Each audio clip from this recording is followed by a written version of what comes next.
कैसे हैं आप सभी? मैं आशा करती हूँ आप सभी लोग स्वस्थ और प्रसन्न होंगे।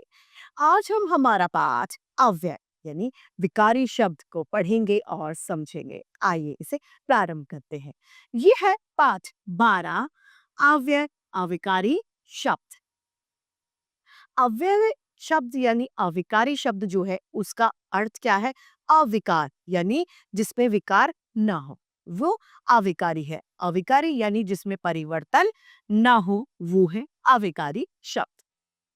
जिन शब्दों के रूप में लिंग, वचन, कारक आदि के कारण कोई भी परिवर्तन नहीं आता है, वे अविकारी शब्द कहलाते हैं। और जिनमें परिवर्तन आ जाता है वो क्या है? विकारी शब्द। अव्यय के यानी अविकारी के 4 भेद होते हैं। पहला क्रिया विशेषण, संबंध बोधक, समुच्चय बोधक तथा विस्मया बोधक। सबसे पहले है हमारा क्रिया विशेषण। रीता जल्दी जल्दी नाश्ता कर रही है। स्कूल की बस कल छूटने वाली थी।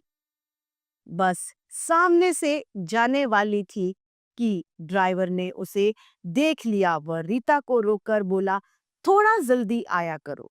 यहाँ पर जल्दी जल्दी, कल, सामने से और थोड़ा जो शब्द है ये रंगीन है और विशेषताओं का बोध करा रहा है। रीता कैसे नाश्ता कर रही थी? जल्दी जल्दी। बस कब छूटने वाली थी? कल छूटने वाली थी। बस कहाँ से जाने वाली थी? बस सामने से जाने वाली थी। रीता को कितनी जल्दी आना चाहिए था? थोड़ा जल्दी आना चाहिए था। क्रिया विशेषण के कुछ अन्य उदाहरण भी होते हैं।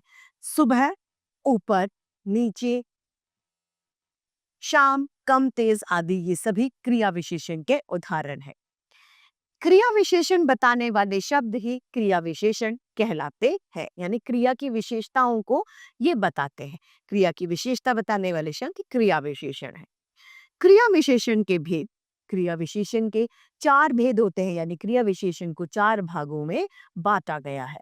पहला है रीतिवाचक क्रिया विशेषण, दूसरा कालवाचक क्रिया विशेषण, तीसरा स्थानवाचक क्रिया विशेषण तथा चौथा परिमाणवाचक क्रिया विशेषण। 4 भागों में वर्गीकृत किया गया है। रीतिवाचक क्रिया विशेषण जिन शब्दों से क्रिया के होने या रीति का ढंग होने का पता चलता है वो रीतिवाचक क्रिया विशेषण कहलाते हैं।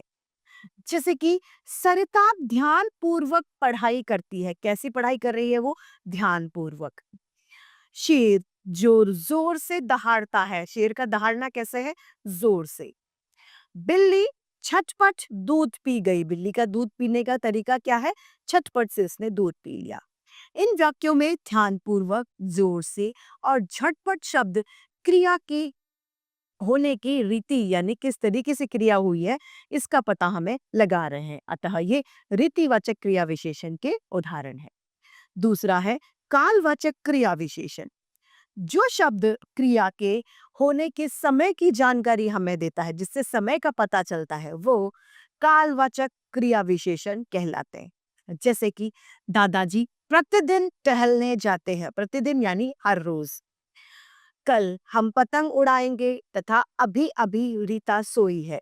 इन सभी में क्या है? हमें समय का पता चल रहा है। प्रतिदिन, कल और अभी अभी। अतः ये कालवाचक क्रिया विशेषण के उदाहरण है। तीसरा है स्थानवाचक क्रिया विशेषण। जो शब्द क्रिया के होने के साथ हमें स्थान का बोध कराते हैं वो स्थानवाचक क्रिया विशेषण कहलाते हैं। जैसे कि चूहा मेज के ऊपर बैठा है। कहाँ बैठा है? मेज के ऊपर। तो हमें जब यह पता चले। बेटा आप अंदर आइए, तो अंदर भी स्थान है। मैं अभी बाहर जा रहा हूं, तो बाहर भी एक जगह है।